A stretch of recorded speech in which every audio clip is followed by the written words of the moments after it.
Iliad, the foundation of Western literature, okay, how does he open it? He opens it by asking the goddess to sing through him. Think about that, guys.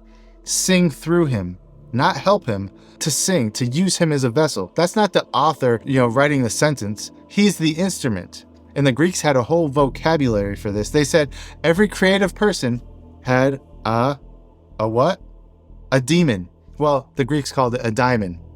But the word daemon or daemon, however you want to pronounce it, the word daemon is the root of the word demon, okay? So demons and daemons are all the same thing. It's just how they're viewed is a little bit different. We view them as pure evil, which they rightfully should be viewed as, but the non-believing world, the more secular world views them as inspiration, as spirits who will enter you and give you knowledge, secret knowledge. In the ancient world, a daemon was basically a spirit that would stand beside you and give you things.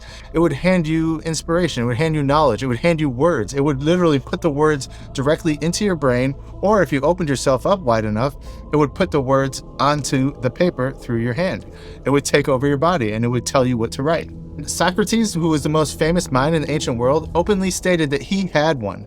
He had a muse. It was a voice that guided him since childhood. And did you know that the ancient Greek word for happiness literally means well-demoned? It means being on good terms with your spirit.